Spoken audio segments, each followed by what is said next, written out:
The paper felt alien in his hands. It was a cheap, pulpy sheet, shoved under the thin blanket of his cot sometime during the night.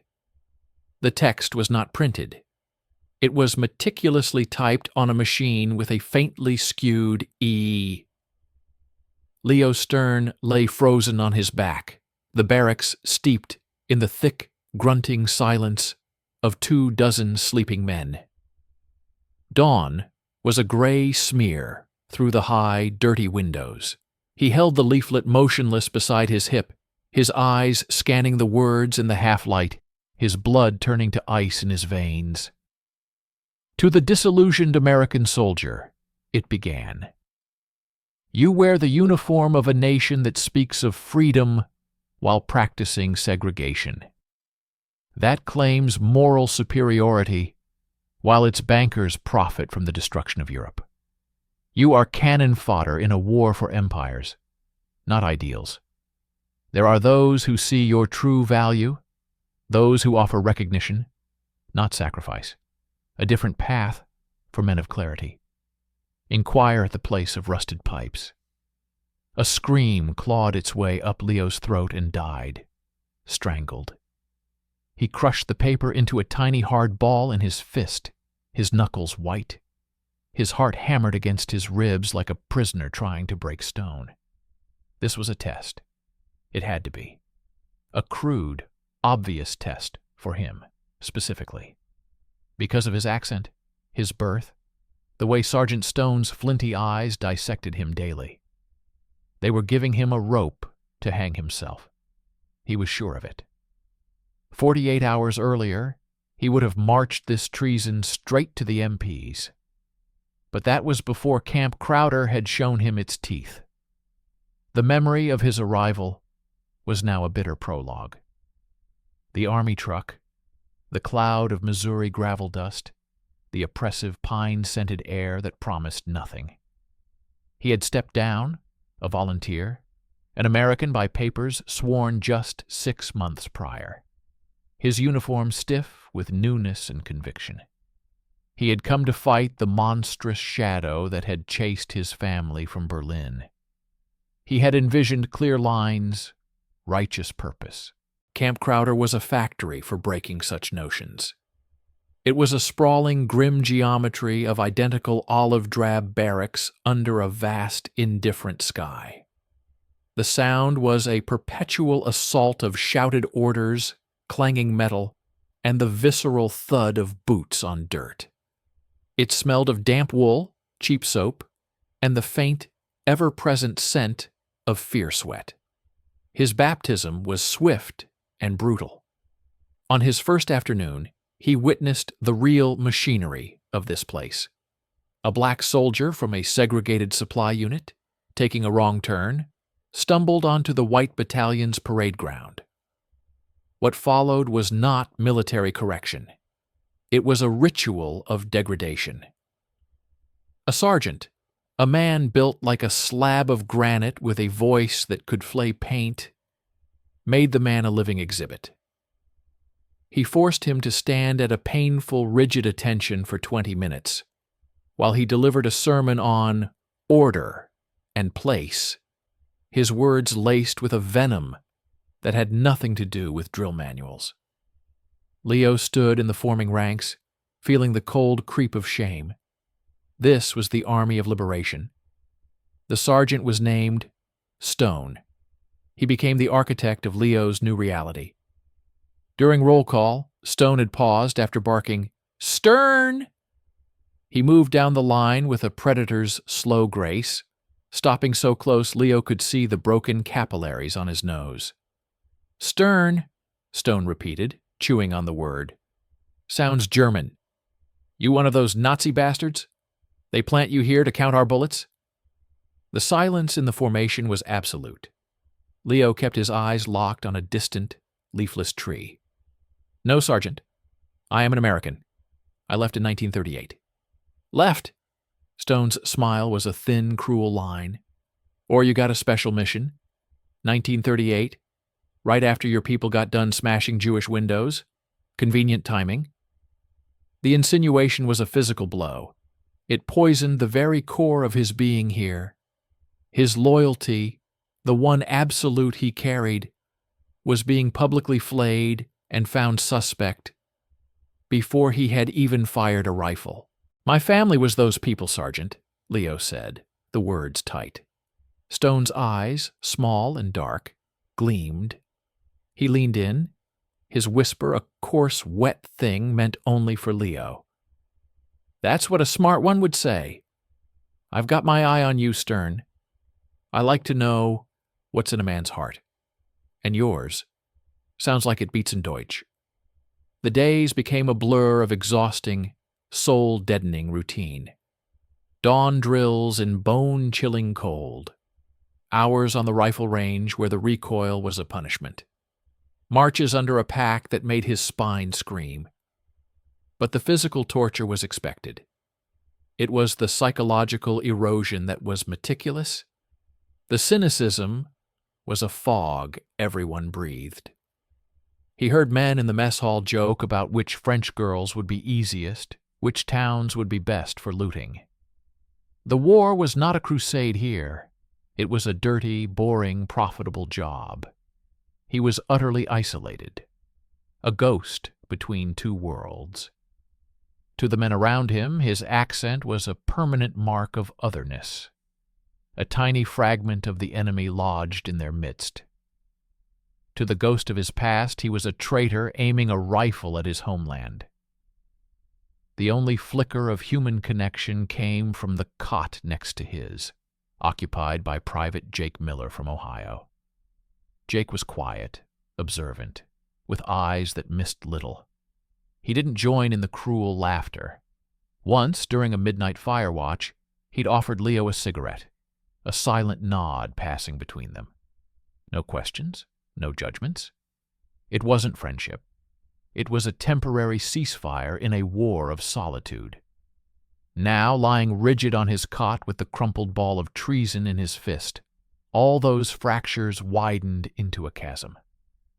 The leaflet's words echoed with a terrifying, distorted truth. Segregation. Bankers. Cannon fodder. They took the ugly whispers of the camp and gave them a coherent, seductive voice.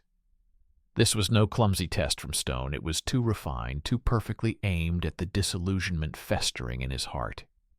His mind raced, paranoid pathways lighting up. Who had put it here?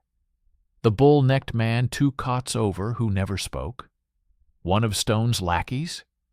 Or was the whole barracks part of the experiment, watching him now from pretended sleep? A different, more dangerous thought uncoiled. What if it was real? A genuine offer from a genuine network, seeing a useful asset in a mistreated immigrant. The idea was treasonous, electrifying, absurd. He was no spy. He hated the Nazis with every fiber of his being. But the leaflet offered something the U.S. Army had not. Recognition. Not of his past, but of his present pain. It spoke to him as a man, not as a numbered suspect. The place of rusted pipes. He knew it. A broken-down pumping shed near the western tree line. Off limits, forgotten. A perfect dead drop. A sharp whistle pierced the barracks. Lights snapped on, blinding. "On your feet, maggots!" Leo's body moved on autopilot, the ball of paper a burning brand in his clenched hand. As he swung his legs out and began to make his cot with robotic precision, he faced the moment. He had 2 choices, and both led into darkness. He could destroy the leaflet, pretend he never saw it. But it would prove nothing. His doubt, his contamination, would remain inside him, a secret rot. Or he could look, just look, to see the face of this poison, to understand its mechanism, to prove to himself he was strong enough to stare into it and walk away. It wasn't an answer. It was a catastrophic, irresistible question. As he fell into formation in the brittle morning cold, the crumpled paper now hidden deep in his pocket, Leo Stern felt the last solid ground of his convictions crumble away beneath his boots. The war for Europe was thousands of miles away. His war, the test of his every breath, had just begun in this muddy, hateful camp. And he had already taken the first silent step into the gray. The crumpled leaflet became a phantom limb. Leo could feel its presence in his pocket with every step, every drill, every choked-down meal in the deafening mess hall. It was a radioactive weight humming against his thigh, a secret that seemed to pulse in time with his heart. The typed words had burned themselves into the back of his eyes, replaying in the monotonous cadence of the sergeant's shouts. Cannon fodder. A different path. Rusted pipes. The day was a marathon of calculated agony. Sergeant Stone was a sculptor, and the platoon was his clay to be pounded, twisted, and broken into the desired shape. Today's medium was the obstacle course, a gauntlet of mud, barbed wire, and towering wooden walls. Stone didn't just order them through it. He weaponized it. "Move, you sickening piles of weakness!" he roared, his face purpling, spittle flying. "The Germans are not going to wait for you to find your testicles." Leo moved, his muscles screaming, the cold mud seeping through his uniform, chafing his skin raw. He focused on the physical pain. It was cleaner, more honest, than the psychic corrosion the leaflet had begun. As he hauled himself over a slippery wall, he saw Stone zero in on a young private from Alabama, a boy with a perpetual look of bewildered fear. The private faltered at the rope net, his arms trembling. Stone was on him in an instant, not with a shout, but with a horrifying, intimate calm. He grabbed the boy's helmet, yanking his head back. "What's in there, maggot?" Stone hissed, his voice low enough that only the nearest men, including Leo, could hear. "Empty space? You think this is a game? Your mommy isn't here to kiss it better. Out here, hesitation is death. You just got every man in your future squad killed because your arms are soft. You're a walking coffin for better men." The boy's eyes filled with terrified tears. Stone shoved him forward into the mud with contempt. The lesson wasn't for the boy alone. It was a demonstration for them all. This was not about building soldiers. It was about stripping away humanity, layer by layer, until only a reactive, obedient animal remained. The leaflet's claim about being cannon fodder rang in Leo's ears with the clarity of a funeral bell. His paranoia, once a seed, now put down deep, grasping roots. Every glance felt loaded. When the bull-necked private from the next cot over, a man named Dobbs, dropped his mess kit with a loud clatter behind him, Leo flinched violently, a surge of adrenaline flooding his system. Was it a signal? A distraction? He caught Jake Miller watching him from across the table, a faint line of concern between his brows. Leo looked away, shoveling the tasteless stew into his mouth, forcing himself to swallow. The isolation became a tangible cage. The shared misery of training no longer bred camaraderie. It bred a feral individual survival instinct. Men stole extra bread, blamed others for minor infractions, created petty hierarchies of pain. Leo retreated inward, into the silent, German-speaking fortress of his mind. He started observing the camp not as a soldier, but as an intelligence officer, or a spy. He noted routines. The changing of the guard posts at 1800 hours. The one burned-out bulb near the motor pool that left a deep pool of shadow. The 15-minute window after lunch when the officer's latrine was unattended. He was mapping a prison. And he didn't know if he was planning an escape or simply documenting his own captivity. The place of rusted pipes loomed in his mind's eye. The abandoned pumping shed stood near the western perimeter fence, a skeletal silhouette against the setting sun, partly obscured by a thicket of scrub pine. It was officially off-limits, marked by a faded, splintered sign. From the rifle range, he had a clear, albeit distant, view of it. During a prone firing exercise, his cheek welded to the cold stock of his M1. He found his eye drifting from the target again and again to that dark, square shape in the distance. It was a vacuum, a silence in the noisy landscape, pulling at him. A plan formed, not from courage, but from a desperate, clawing need for resolution. He had to know. The uncertainty was worse than any consequence. He would go, not to make contact, but to observe, to see if the leaflet was a solitary piece of poison or part of a larger organism. He would be a ghost, a witness. That's what he told himself. The opportunity came 2 days later, disguised as routine. A detail was assigned for perimeter trash collection, a miserable, tedious job of picking up wind-blown debris along the inside of the fence. His squad was selected. Sergeant Stone oversaw them with a bored disdain, planting himself on an upturned crate to smoke, his back to the western tree line. Leo worked slowly, methodically, moving further from the group, his sack filling with paper and rusted cans. The shed was now 100 yards away, up a slight incline. His heart was a drumbeat in his throat. This was it. A point of no return, crossed not with a dramatic leap, but with slow, agonizing steps through patchy grass and mud.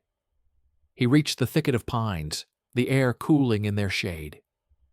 The shed was worse for wear up close, rotting wood, corrugated iron roof sagging, the pipes from which it took its name, a nest of orange-red decay. The door hung askew on one hinge.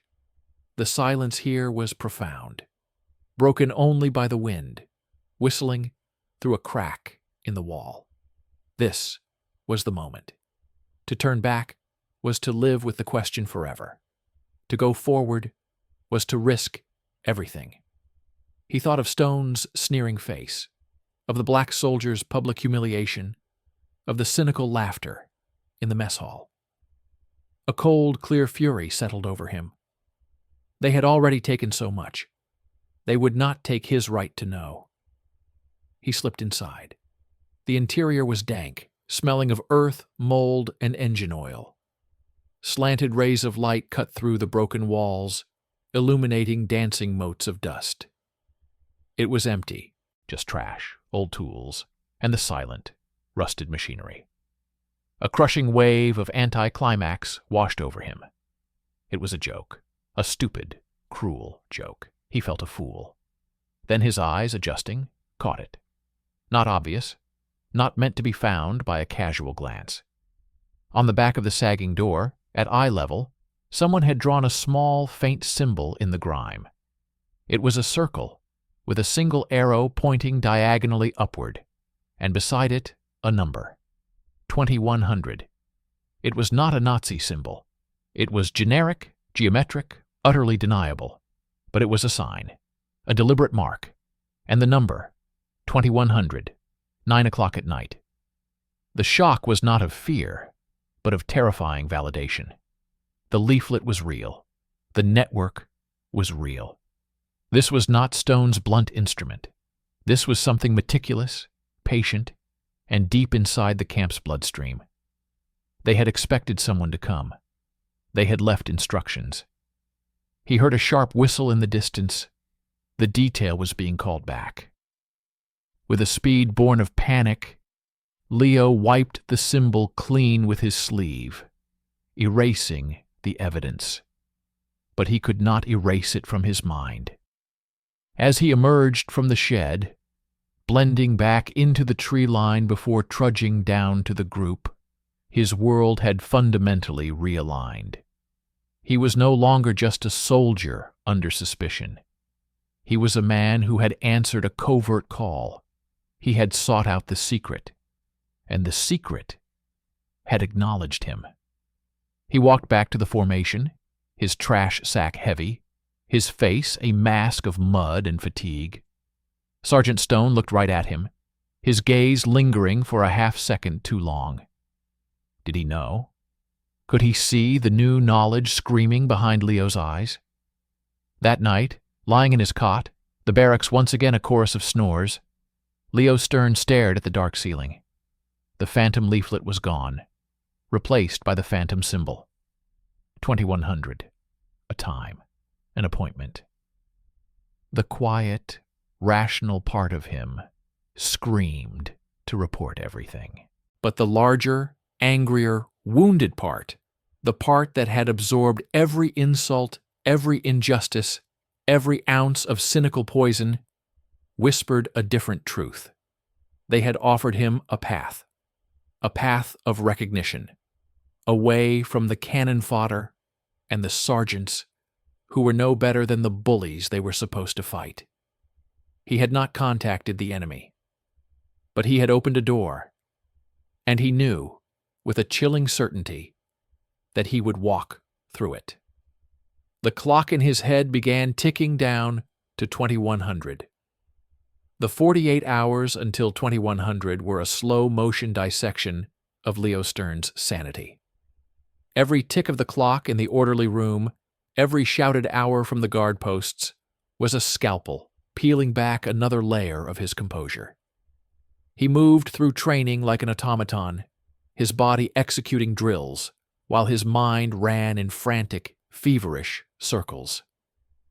The symbol on the door, the arrow, the circle, the number, was now etched onto the inside of his skull, pulsing behind his eyes during rifle disassembly, close-order drill, the mind-numbing lectures on venereal disease. He became a master of internal surveillance. Every interaction was a potential probe. When the supply clerk handed him a fresh pair of socks with a neutral grunt, Leo analyzed the man's face for a micro-expression, a hidden signal. Was the grunt a code? Was the clerk part of it? The paranoia metastasized, transforming the mundane into the menacing. The rumble of a distant truck engine became the approach of his contact. A burst of laughter from a huddled group of men was mockery directed at him. The dupe walking into the trap. Sergeant Stone's tyranny took on a new, more personal dimension. It no longer felt random. Stone's gaze seemed to linger on him with a peculiar, knowing intensity. During a brutal 5-mile run, Stone fell into step beside him, his breathing unnervingly even compared to Leo's ragged gasps. "You look tired, Stern," Stone barked, the words slicing through the rhythm of their pounding boots on the dirt path. "Something keeping you up at night, guilty conscience, or maybe you're just not cut from the right cloth." The words, generic for Stone, felt like a direct interrogation. Did cloth refer to the uniform, or to something else? Leo forced his burning legs to push harder, pulling slightly ahead, saying nothing. His silence felt like a confession.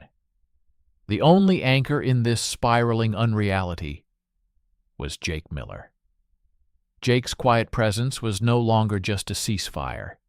It was a lifeline to a world that might still be normal.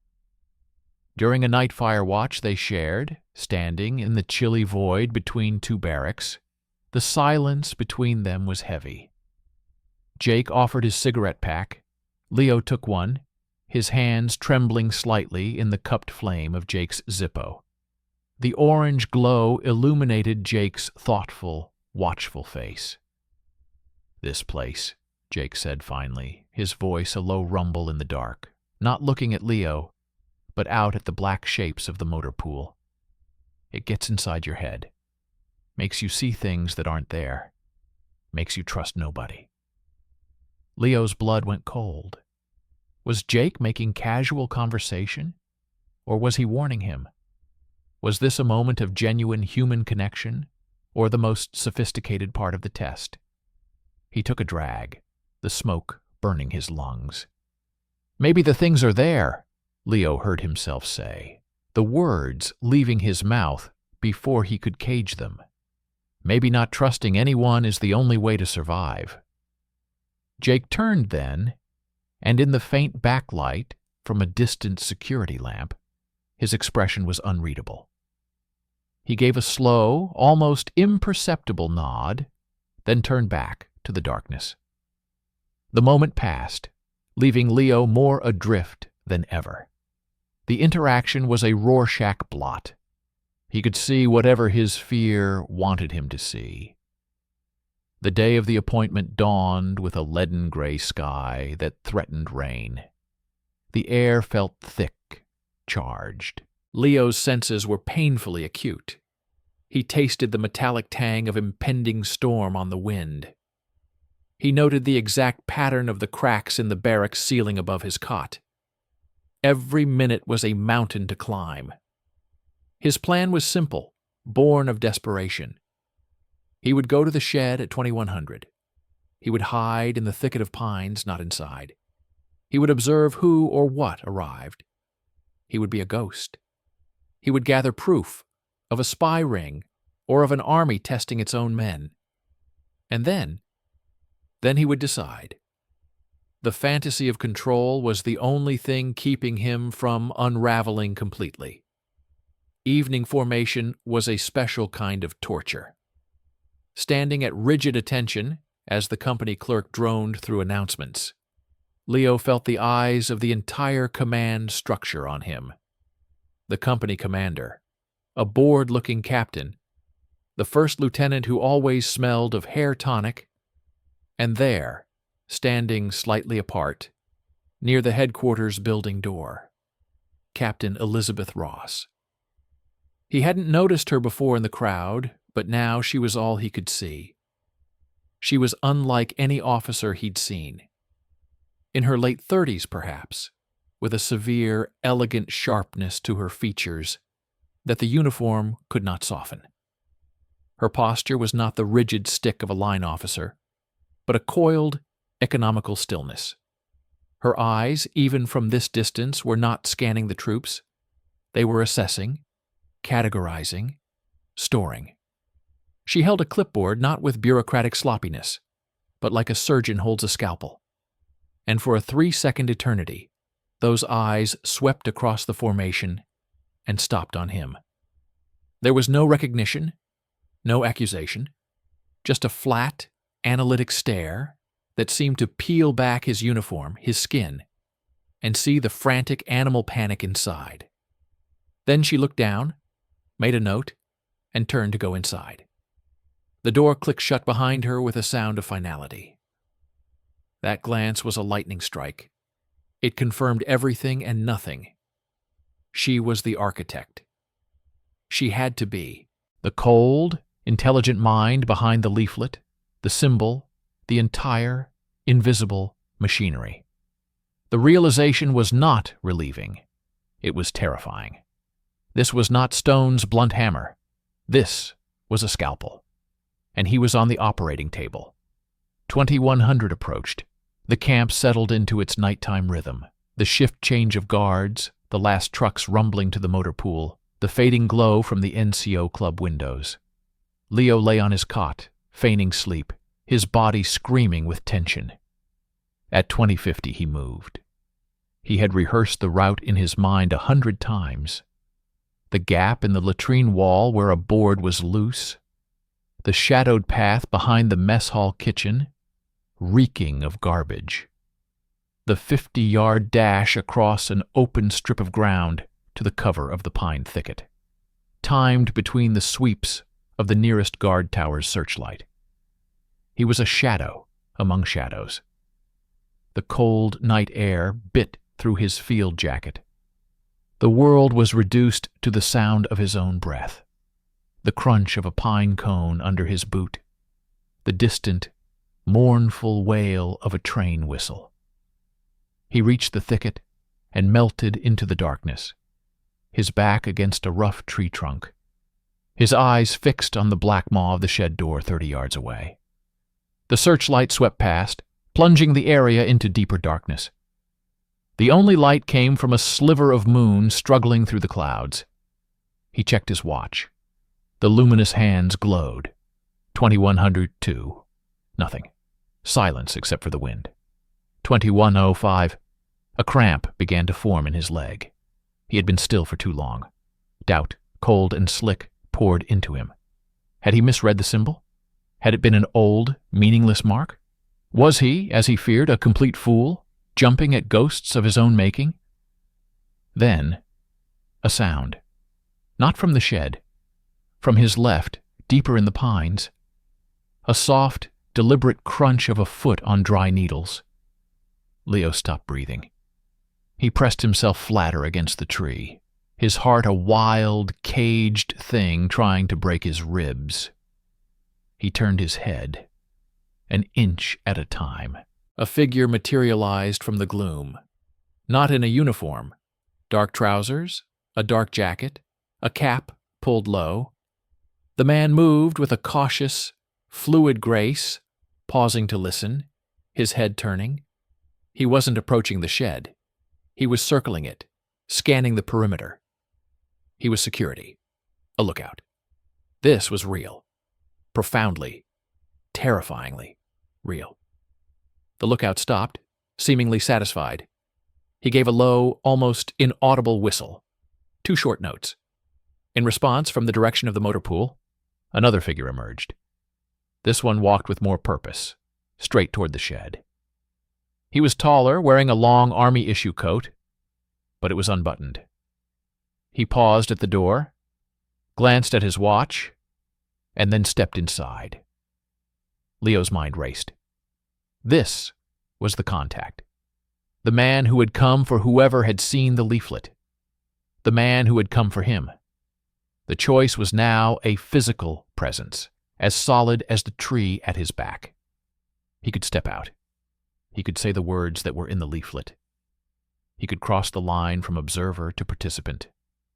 The anger at Stone, the shame of the humiliation on the parade ground, the crushing loneliness. They all coalesced into a single, powerful urge to step into the light, to meet the recognition offered by this shadowy figure. Or he could turn. He could melt back into the pines, return to his cot, and live with the knowledge that he had stood at the precipice and looked into the abyss. He would remain a cog in the machine he despised. His body made the decision before his mind could. A branch, rotten and unseen, snapped under his shifting weight. The sound was a gunshot in the silent night. The lookout's head snapped toward the thicket. Leo froze, a statue of terror. For a long, suspended second, the two men stared into the same patch of darkness.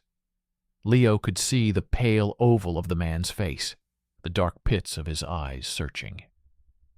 Then, from inside the shed, a calm, clear voice called out, low, but carrying. "Leave it. It's nothing." The lookout hesitated, then gave a curt nod and turned away, resuming his patrol. The figure in the coat emerged from the shed. He didn't look toward the thicket. He simply checked his watch again, shook his head with an air of mild disappointment, and walked briskly back the way he had come, the lookout falling in beside him. They were gone, swallowed by the darkness between the camp lights. Leo slumped against the tree, his legs liquid, the cold sweat on his back turning to ice. He had not been discovered, but he had been heard, and he had been dismissed. It's nothing. The words were more devastating than capture. He was a phantom, a mouse in the walls, not even worthy of investigation. The network, cold and professional, had written him off as fauna. He waited in the freezing dark for 20 more minutes, trembling uncontrollably, before he risked the journey back. He retraced his path, a ghost returning to its grave. When he finally slid back into his cot, the barracks still and silent, the crushing weight of his failure was absolute. He had sought answers and found only a deeper, more profound mystery. He had tested the waters of treason and found them too deep, too cold, and utterly indifferent to his existence. He was not a spy. He was not a hero. He was a man who had stumbled into a secret war within his own army, and in his first skirmish, he had been deemed irrelevant. The humiliation was complete, and with it came a new, more dangerous resolve, a resolve born not of idealism, but of a bruised and furious ego. They had looked right through him. He would make them see. The dismissal in the woods was a wound that festered in silence. "It's nothing." The words echoed in Leo's skull, a toxic mantra that poisoned every waking moment. The initial terror of being discovered had curdled into a profound, gut-churning humiliation. He was not just a suspect in the eyes of his army. He was a non-entity in the eyes of the shadow world that had beckoned him. This double rejection left him untethered, a ghost floating between two hostile realities, belonging to neither. For 3 days he functioned in a state of shock. The routines of the camp, the tasteless food, the bone-deep exhaustion, Sergeant Stone's venom, all felt like they were happening to someone else, viewed through a thick, distorting pane of glass. He performed his duties with a mechanical precision that was almost robotic, his mind a sealed chamber where the only activity was the relentless replay of that night, the crunch of the branch, the pale face turning, the calm, dismissive voice from the dark shed. He expected a consequence, a sudden arrest, Stone descending on him with cuffs, Captain Ross summoning him to her office for that analytic, dissecting stare. But nothing happened. The machinery of the camp ground on indifferent. This, he realized slowly, was the deepest cut of all. His moment of monumental, life-altering crisis had registered as less than a ripple. He was beneath notice. This crushing anonymity birthed a new, darker emotion, a cold, focused rage. It was no longer the hot anger of injustice, but a simmering, intellectual fury. They thought he was nothing? A frightened mouse? He would prove them wrong. The leaflet's game had been one-sided, a trap set by unseen hands. He decided to turn the tables.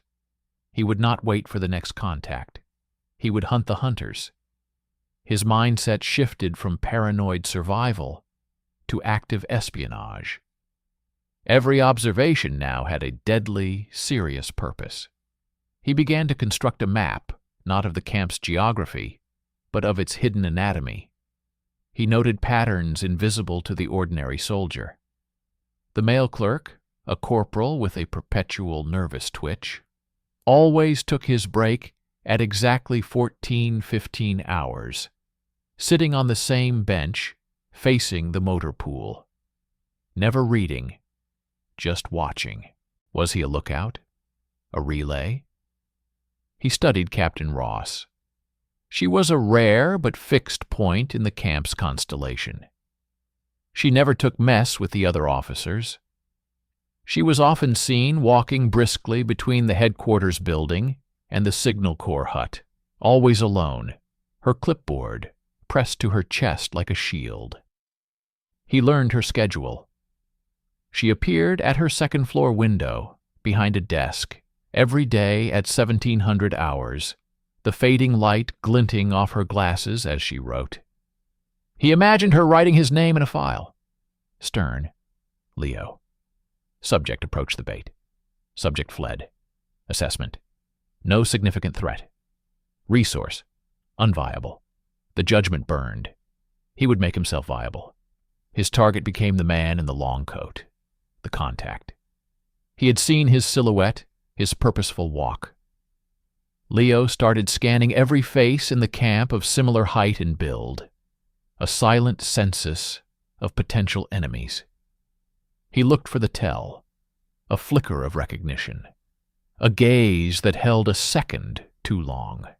The bull-necked Dobbs, the sardonic supply sergeant.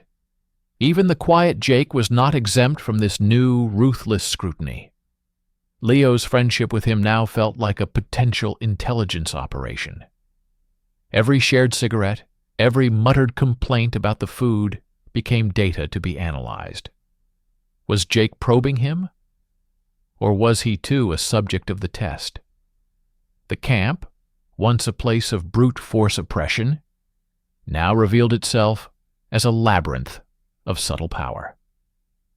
Leo saw how information flowed, not through official channels, but through the NCO club smoke, the latrine graffiti, the slow exchange of glances between certain MPs during guard mount.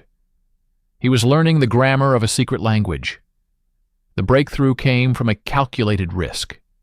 He volunteered for a thankless, solitary duty, reorganizing the training aid depot, a dusty warehouse full of obsolete maps, broken weapon replicas, and old propaganda film reels.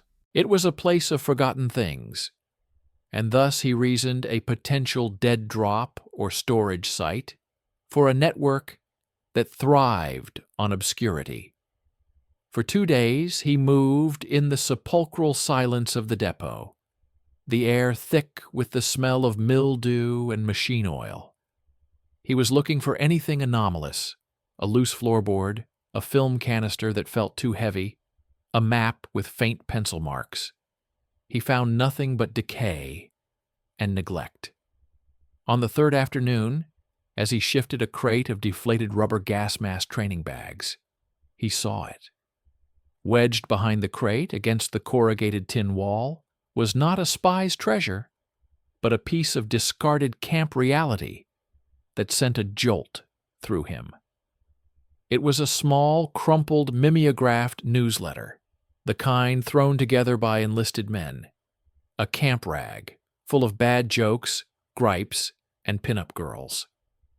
The date was 6 weeks old, but it wasn't the content that stopped him dead. On the back page, nestled among advertisements for shoe polish and chewing tobacco, was a small, hand-drawn cartoon. A sad-looking GI sitting on a crate, looking at his empty pay envelope. The caption read, "Where does it all go?" It was amateurish, crude. But in the bottom corner of the cartoon, almost invisible, was the artist's tiny signature. A circle, with a single arrow pointing diagonally upward. The same symbol. It wasn't in a secret shed. It was here, in the open, hidden in plain sight on a piece of camp trash. The network wasn't just in the shadows. It was woven into the fabric of the camp's own boredom and discontent. The cartoon was a signal, a beacon for the disillusioned, pointing them toward a deeper, more dangerous conversation. And it was months old. This operation, loyalty test or genuine espionage, was not new. It was entrenched. Patient. Leo carefully smoothed the newsletter, his fingers trembling not with fear but with the electric thrill of the hunter who has found the spoor.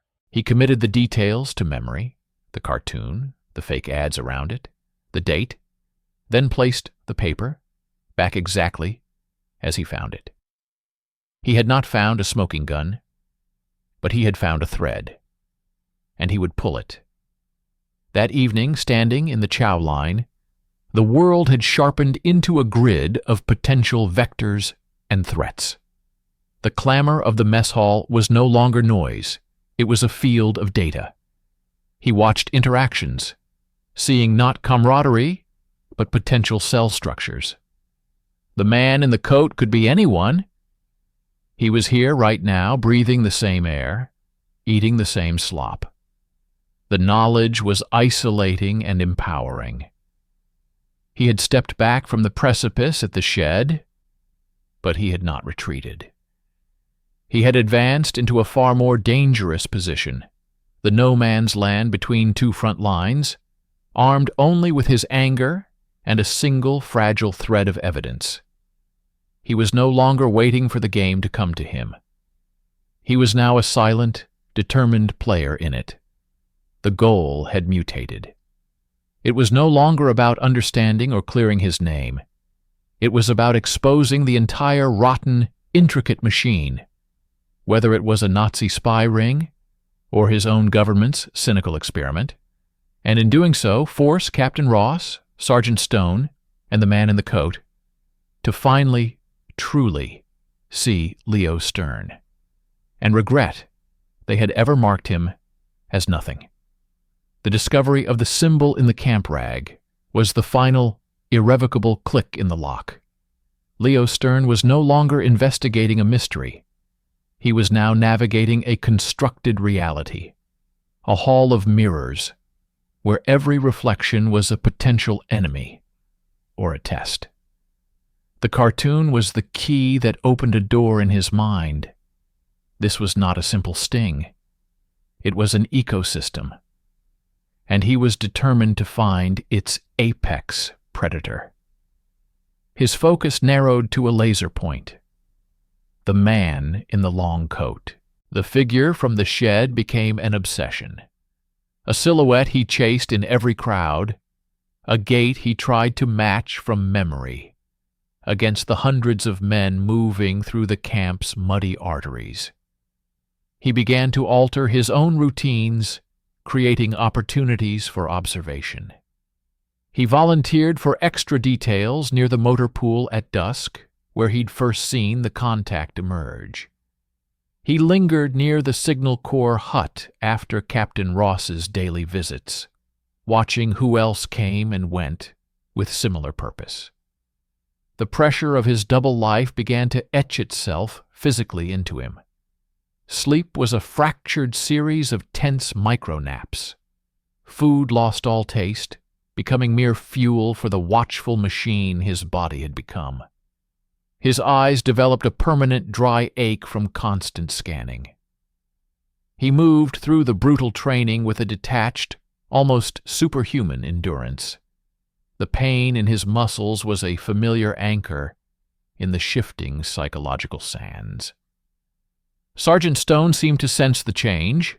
The broad, blunt harassment took on a new, more probing quality. It was as if Stone, a blunt instrument himself, could smell the finer, sharper scent of Leo's secret preoccupation. During a close-order drill, Stone halted the entire platoon simply to walk up to Leo and adjust his helmet strap with a grotesque paternal slowness, his face inches away. "You're thinking too much, Stern," Stone whispered, his breath hot and sour. "I can hear the gears grinding from over here. A soldier's head should be empty, filled with orders, not whatever it is you're cooking up in there." His flinty eyes bored into Leo's, searching for a crack. Leo met the gaze with a new, unsettling stillness. He had seen the hidden gears of a much larger machine. Stone's crude intimidation now felt like background noise. The true confrontation came from an unexpected vector. Jake. The fragile trust between them, strained to near breaking, finally snapped under the weight of Leo's paranoia. Jake cornered him one evening behind the latrines, his usual calm replaced by frustrated concern. "You're going to get yourself court-martialed, Leo," Jake said, his voice low and urgent. "Or shot. I see you. You're not here. You're somewhere else, watching everyone like they're going to stab you. People are starting to talk. Dobbs says you're prowling at night." In his hyper-alert state, Jake's concern registered only as a threat. Was this a warning from a friend, or a probe from an agent tasked with containing him? Leo's response was cold, a deflection forged in his new, solitary purpose. "Maybe everyone should be watched, Jake. Maybe the stabbing doesn't come from where you think. The hurt and confusion on Jake's face were genuine, but Leo was too far down the rabbit hole to trust it. He saw a performance, a good one. He turned and walked away, severing his last human tether. The isolation was now total, and he wore it like armor. 2 days later, the system made its move, not with a dramatic arrest, but with an offer. It was delivered not in the dark, but in the bland light of day. Leo was cleaning his rifle at his bunk when a private from headquarters, a man with an utterly forgettable face, approached. "Private Stern? Captain Ross needs a runner for a confidential dispatch to the quartermaster's office, immediately." It was not a request. It was a summons. Every nerve in Leo's body screamed trap. This was it, the confrontation. Ross would lay it all out, the leaflet, the shed, his nocturnal prowling. He followed the private, his mind racing through scenarios, his body vibrating with a strange cocktail of dread and exhilaration. He was not taken to Ross's office. He was led to a small, windowless interview room in the headquarters basement he never knew existed. It smelled of damp concrete and stale cigarette smoke. The private gestured him inside and closed the door, leaving him alone. On the bare wooden table lay a single sealed manila envelope. No names, no markings. Next to it, a pen. For a full minute, Leo just stared. This was the next test, infinitely more sophisticated than the leaflet. It was an invitation to complicity wrapped in routine duty. His orders were to be a runner. What was in the envelope? False logistics? Fake troop movements? If he took it, he was accepting a role. If he opened it, he was committing a definitive act. He picked it up. It was light. He held it to the bare bulb overhead. He could see the vague shape of a single sheet of paper inside. No explosive secrets, just a page. The banality of it was chilling. This was how it started. Not with a dramatic handoff of blueprints, but with the carrying of a single, seemingly innocent sheet. He broke the seal. The paper contained a list. It appeared to be a mundane schedule for perimeter guard patrols for the following week. Times, post numbers, unit designations. The kind of document a junior officer might handle. But as his eyes scanned it, his trained mind, sharpened by weeks of obsessive observation, spotted the anomalies. 2 of the guard posts listed were decommissioned months ago. One of the unit designations was for an artillery battalion that had already shipped out to Carolina. The document was a fake, a beautifully constructed, professionally fake piece of military ephemera. It was bait with a hook so fine you wouldn't feel it pierce until you were bleeding secrets. This was the loyalty test in its pure, diabolical form. They weren't asking him to betray his country with real secrets. They were asking him to accept a fake one, to prove his willingness. The act of carrying this document, knowing it was false but treating it as real, was the first step into the labyrinth. The content didn't matter. The compliance did. The door opened. It wasn't Captain Ross. It was a corporal he'd seen around the motor pool, a man with a friendly, open face. He smiled. "All set, soldier? Just need to get that over to Quartermaster Lewis. He's expecting it." His tone was casual, normal. He held out a logbook. "Just sign here upon delivery. Standard procedure." Leo looked at the logbook, then at the envelope in his hand, then at the corporal's expectant, blandly pleasant face. This man was part of it. The friendly face of the trap. The entire interaction was a staged play, and he was the only one without a script. In that moment, he understood the true genius and the true horror of the operation. A real spy would see the flaws, would reject this clumsy plant. A loyal but disillusioned soldier, eager to prove he was worthy of a secret trust, would overlook them. He would cling to the mission, to the sense of being an insider. He took the pen. He didn't sign the logbook. He placed the pen down slowly, deliberately, beside the fake envelope. "I need to verify the unit designation on line 4 with my sergeant first," Leo said, his own voice sounding strangely calm and foreign to his ears. "Protocol." The corporal's smile didn't falter, but it stiffened, calcifying into a mask. The friendly light in his eyes didn't go out. It simply shifted, becoming something observational and cold. It was the look of a scientist noting a reaction in a lab specimen. "Of course," the corporal said smoothly, too smoothly. "Diligent. Can't be too careful." He didn't reach for the envelope. He didn't touch the logbook. He just watched as Leo, his heart hammering a victorious, terrified tattoo against his ribs, turned and walked out of the room, leaving the poisoned bait on the table. He had not passed the document. He had not signed the log. By the strictest definition, he had refused the task. But he had also done something far more dangerous. He had engaged with the mechanism.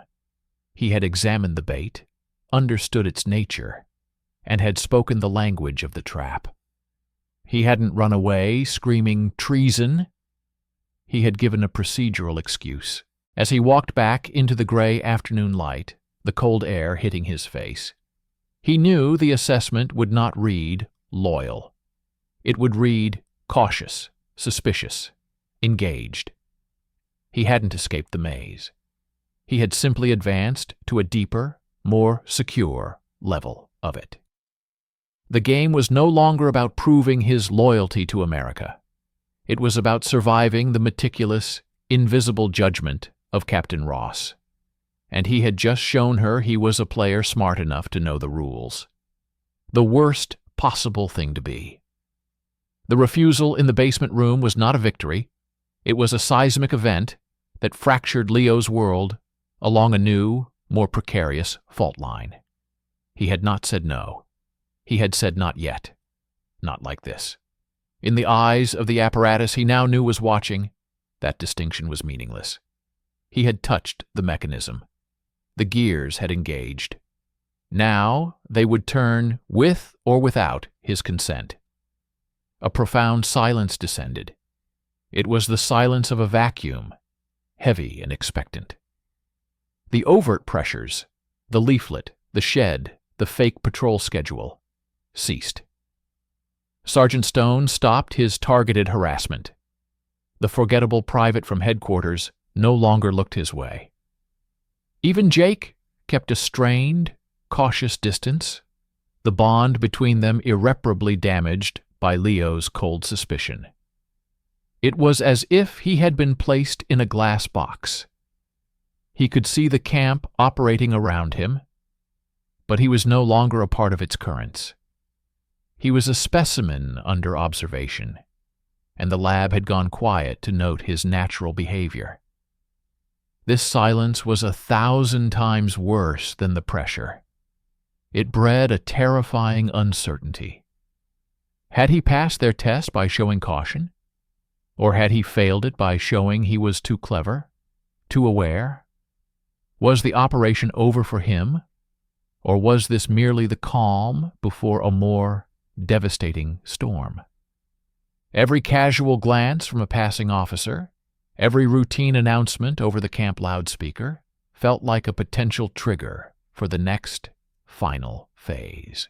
His mind, deprived of fresh data, began to cannibalize itself. He replayed every interaction since his arrival, searching for hidden meanings he had missed. The cartoon in the camp rag now seemed not like a clue, but a piece of evidence planted specifically for him to find, to lead him to the basement room. was his entire journey, from the initial disillusionment to the discovery of the symbol, a script written by Captain Ross. The thought was vertiginous. If that were true, then his anger, his resolve, his very sense of purpose were not his own. They were engineered responses, predictable outputs in a psychological experiment. He was not a hunter. He was the prey in a maze, and the scientists were noting the efficiency of his turns. This existential dread manifested physically. He developed a minute but constant tremor in his hands, which he hid by clenching them into fists or shoving them deep into his pockets. His sleep was haunted by vivid, soundless dreams of the shed, where the man in the coat would turn, and instead of a face, there would be a mirror, reflecting Leo's own terrified expression back at him. The only thing that kept him from complete dissolution was a grim, stubborn focus on Captain Ross. She became the fixed point in his collapsing universe. He intensified his surveillance of her, but now it was tinged with a desperate, almost worshipful hatred. He needed her to be real, to be the mastermind. If she was just another cog, then the machine had no head, and he was fighting a phantom. He observed her patterns with the devotion of a monk, her brisk, precise walk, the way she never smiled, the specific tilt of her head when she listened to a subordinate, which wasn't listening at all, but extracting. He saw her meet with the camp commander, and even the commander's posture changed. A slight stiffening, a deference that had nothing to do with rank and everything to do with the unspoken power she wielded. She was the ghost in the machine, the one who made the invisible gears turn, his proof of reality. Then, the catalyst. It was during a routine field exercise, a simulated night attack on a fortified position. Chaos was the point. Flares painted the sky in garish, jerking shadows. Blank gunfire chattered. Men shouted, ran, threw themselves into freezing mud. In the controlled pandemonium, Leo lost his squad. He found himself alone in a patch of scrub woodland, disoriented, the sounds of the exercise seeming to come from all directions. He saw two figures about 50 yards away, silhouetted against the pulsating glow of a magnesium flare. They were not participating in the exercise. They stood still, conversing quietly. One was tall, wearing a long coat. The other was shorter, with a severe, familiar posture. The man in the coat. And Captain Ross. The sight was like a physical blow to his chest. All his theories, his fears, his deductions crystallized in one explosive tableau. There was no longer any doubt. The network and the army were not just intersecting. They were the same entity. The contact worked for her. The loyalty test was her creation. She was the spider at the center of the entire web, and she was here, in the field, checking on her trap. A raw, untempered fury surged through Leo, burning away the paranoia, the fear, the dizzying uncertainty. This was no longer a game of shadows. This was a personal betrayal by the institution he had pledged himself to.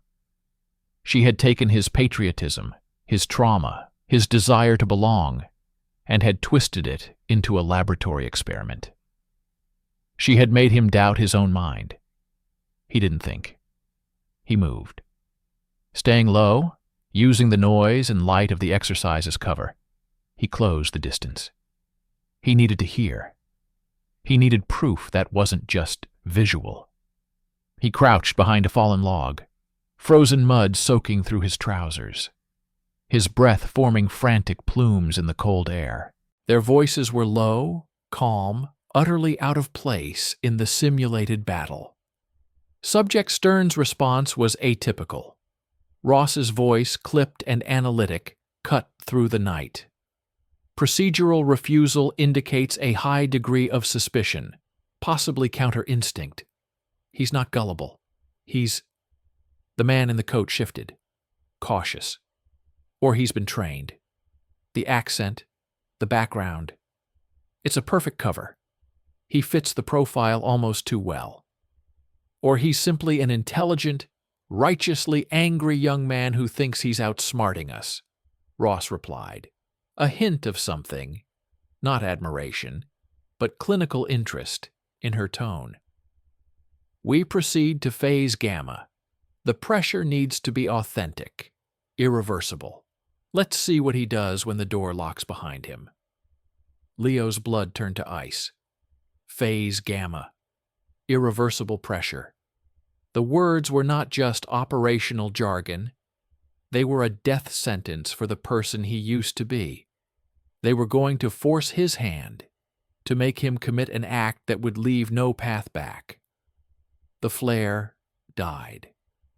In the sudden plunge into deeper darkness, he lost sight of them. He heard their footsteps receding, moving away from the exercise, back toward the heart of the camp. He remained crouched in the mud, trembling violently. The cold was inside him now. He had the confirmation he had craved, and it was a poison. Captain Ross was real. The operation was real. And he was not a valued player, or even a dangerous spy. He was subject stern, a data point, an atypical response to be pushed to a breaking point for the sake of a report. The rage that had propelled him curdled into a cold, crystalline resolve. They wanted to see what he would do when the door locked? Fine. He would not run. He would not break. He would turn their experiment against them. If phase gamma was coming, he would be ready. He would no longer be the reactive subject. He would become the unpredictable variable. He would give them a reaction so catastrophic, so explosive, it would shatter their glass box and expose the whole rotten experiment to the light. He stood up, mud dripping from his uniform. The sounds of the mock battle faded into insignificance. He had a new mission, born not of loyalty to a flag, but of a furious, personal survival. He was going to burn the labyrinth down, even if he had to stand in the center of the flames. The knowledge was a live wire in Leo's chest, humming with a deadly voltage. Phase gamma. The words were a countdown he couldn't hear, a trapdoor being prepared beneath his feet. Captain Ross and her apparatus were no longer an external force. They were the atmosphere he breathed, the rules of physics in his world. His rebellion could not be overt. It had to be a perfect, invisible counter-operation, a sabotage of their experiment from within its own logic. He stopped fighting the currents of the camp and instead learned to swim in them with a new, chilling purpose. He performed every duty with an impeccable, soulless efficiency that made him fade into the background, the ideal, unremarkable soldier. He offered no resistance to Sergeant Stone, absorbing the man's vitriol with a blank face that seemed to unnerve the sergeant more than any defiance. He was becoming a ghost in the machine, a null point, gathering potential energy. His target was not Ross, not directly. She was the brain. He needed to target the nervous system, the mechanisms of phase gamma itself. He began to construct a defense out of the only currency that mattered here: information. If they were going to apply irreversible pressure, they would need leverage. He would anticipate and neuter it. He started with Jake. The friendship was broken, but the connection remained a vulnerability. One evening he approached Jake not with an apology, but with a calculated, brittle honesty. He spoke in vague, ominous terms about feeling a net closing, about being tested in ways he didn't understand. He didn't mention Ross or the shed. He presented himself as a paranoid, crumbling man, hoping Jake would either report this deterioration, feeding a false data point to Ross, or, in a best-case scenario, feel a protective instinct that Leo could later use. Jake listened, his expression a mixture of pity and frustration, and said little. The seed was planted. Next, he safeguarded his past. He wrote a letter to his mother in Brooklyn, a masterpiece of mundane innocence, filled with bland details about food and weather.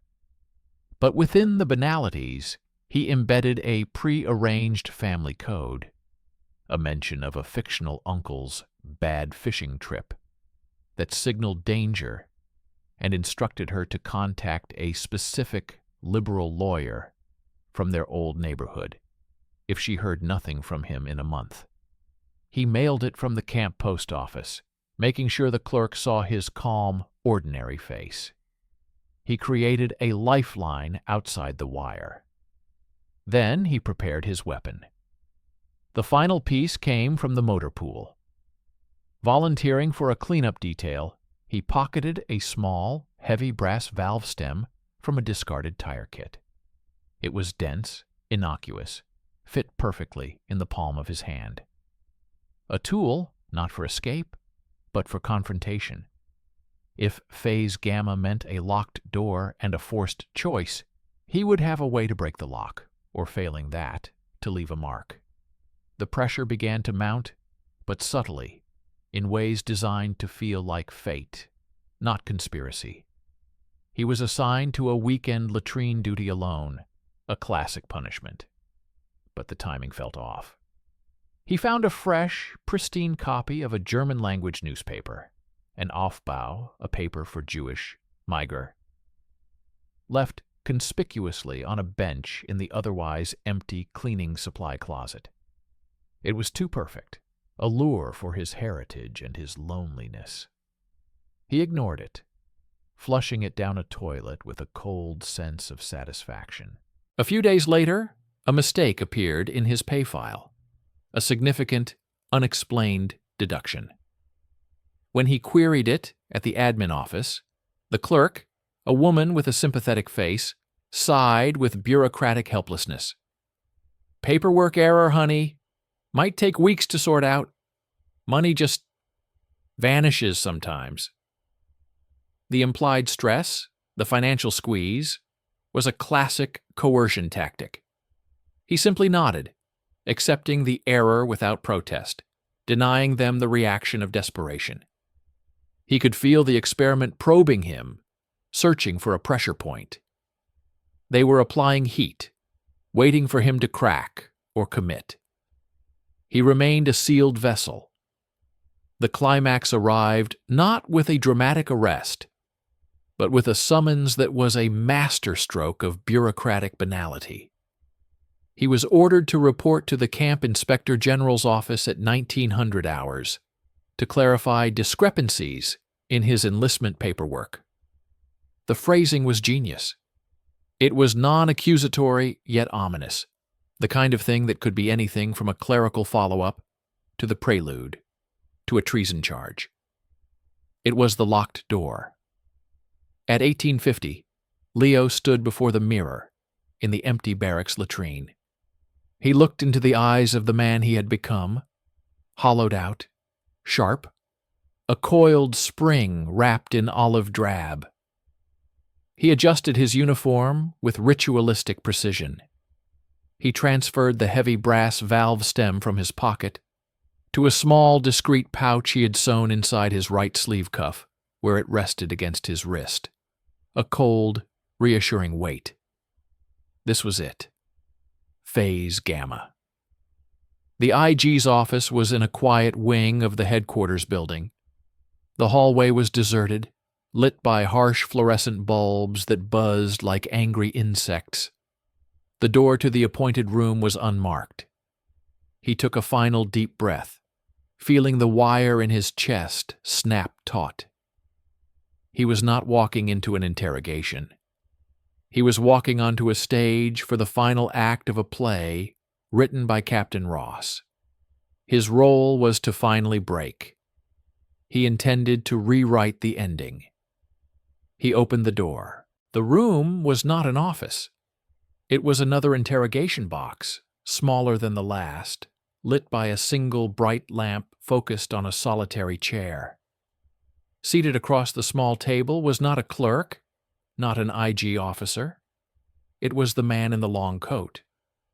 Up close, he was older than Leo had imagined, with a kind, weary face that didn't match the cold professionalism of his voice in the woods. He looked like a favorite uncle, a concerned pastor. He gestured to the empty chair. "Private Stern, please, sit down. Let's talk about your future."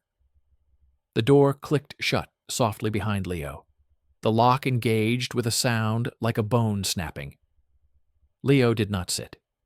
He remained standing, his posture not at attention, but in a state of alert, poised stillness. He let the silence stretch, feeling the man's expectant calm begin to fray at the edges. "My future," Leo repeated, his voice flat, devoid of all emotion. "Or Subject Stern's future? Which one are we here to discuss? Captain Ross's operative?"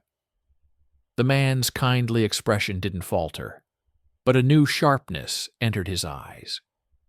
The mask was perfect, but Leo had seen the seams from the outside. "I'm here to offer you a way out of the machine, son. The prejudice, the stupidity, the sergeants like Stone, who are no better than the thugs we're fighting. You're smarter than this. You've seen it. We see that you see it." It was the leaflet's promise, given voice, given flesh. It was seductive, personal, a recognition of his pain. It was also a monstrous lie. "What's phase gamma?" Leo asked, cutting through the performance. For the first time, the man's facade cracked. A micro-expression of surprise, instantly suppressed. He had not expected that name. He recovered smoothly. "I don't know what you mean. I'm talking about opportunity. A chance to use that mind of yours for something meaningful. Starting with a simple gesture of trust." He slid a single sheet of paper and a pen across the table. It was a duplicate of the fake patrol schedule. "Just authenticate this. Show me you're ready to step into a larger world." Leo looked at the paper, then at the man. He felt the brass weight against his wrist. This was the irreversible pressure. A signature under the gaze of a friendly face in a locked room. Once done, he would belong to them.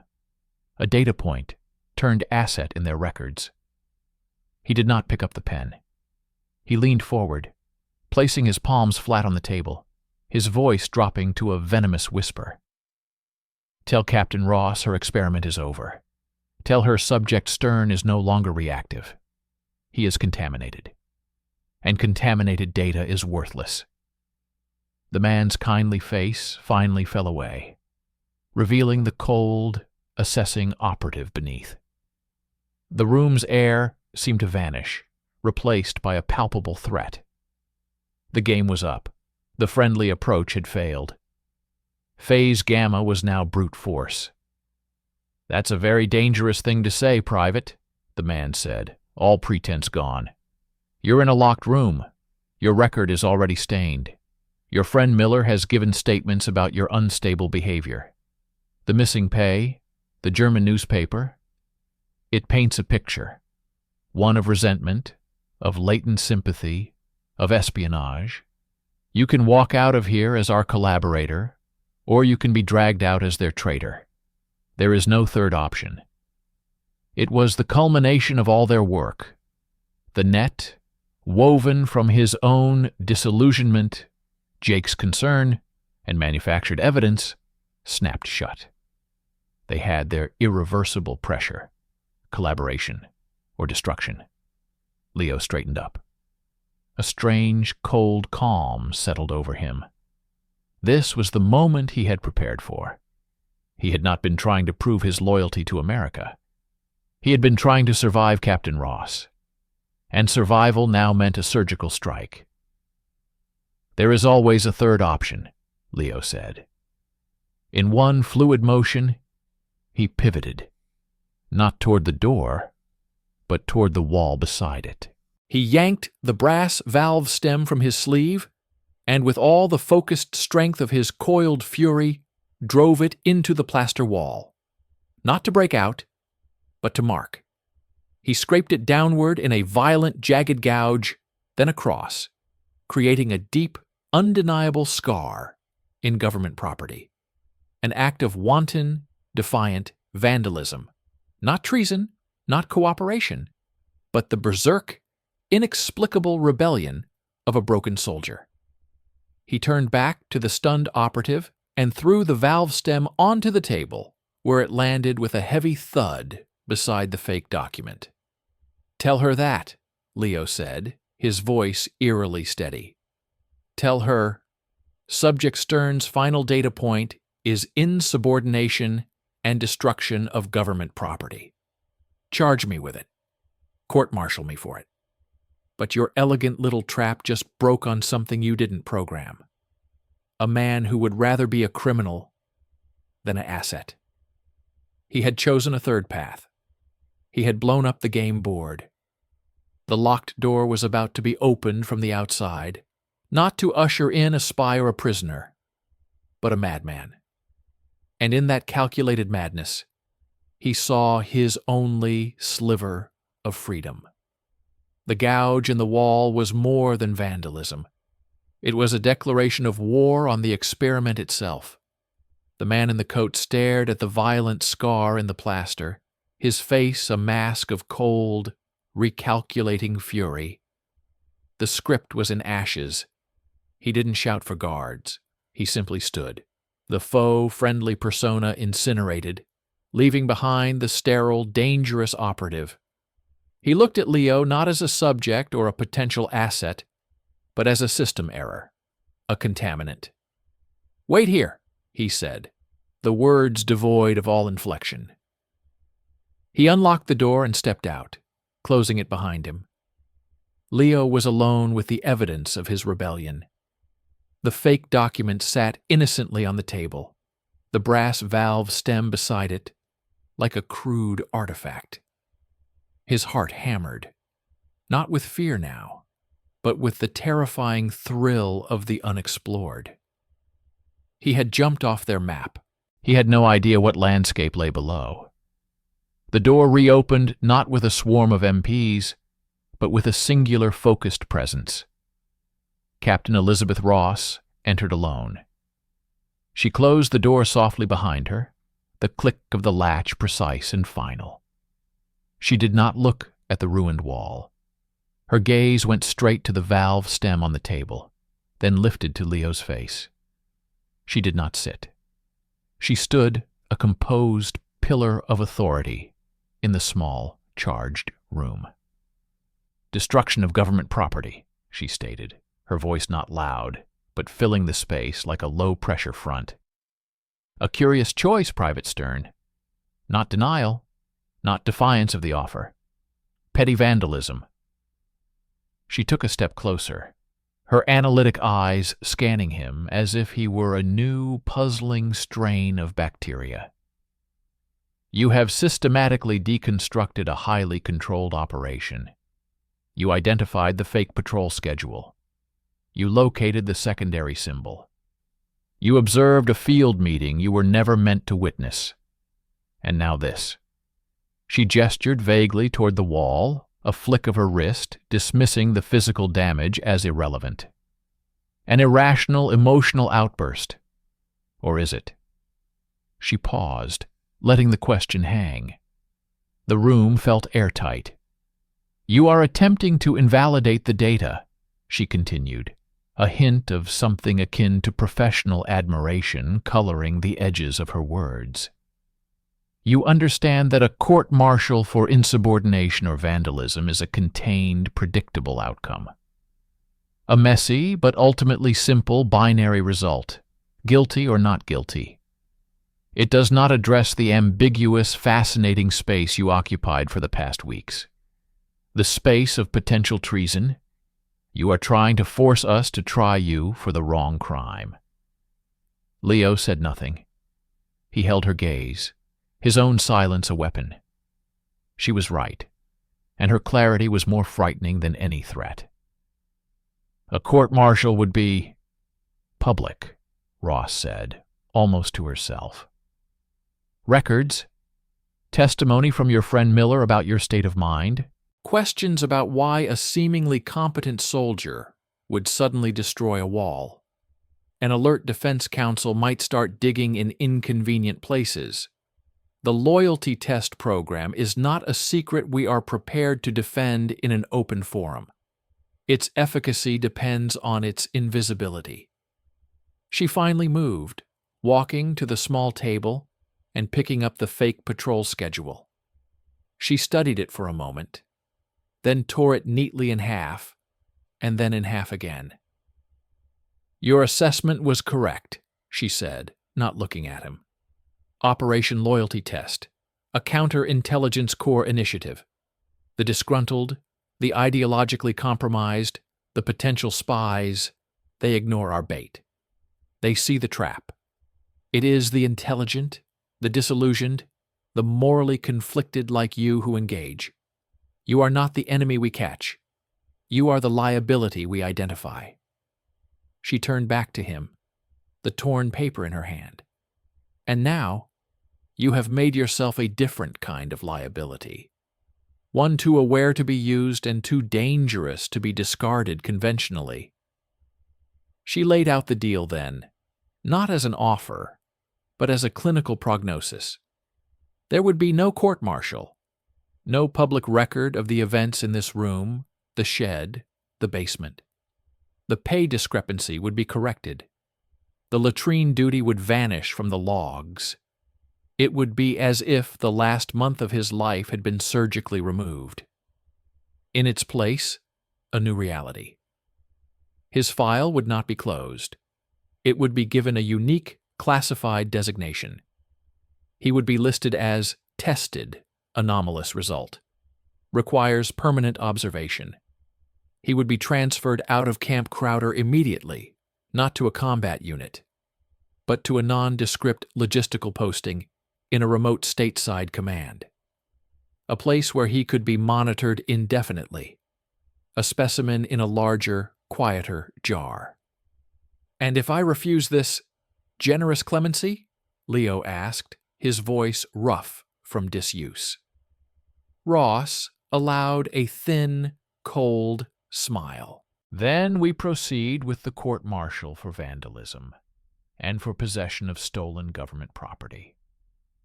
She nodded at the valve stem. And at your trial, the prosecution will introduce evidence of your suspicious behavior, your German heritage, your nocturnal wanderings, and your attempted contact with an unknown foreign agent at the pumping shed. The fake patrol schedule may not exist, but the testimonies of Sergeant Stone, Private Miller, and others about your instability will. You will be convicted, not of espionage, but of enough to bury you in Leavenworth for a decade, with the stink of treason forever in your jacket. Your choice is not between freedom and prison. It is between two kinds of cages, one with a window, one without. The finality of it was absolute. He had outmaneuvered the test, but he could not outmaneuver the power behind it. He had forced them to show their hand, and the hand held all the cards.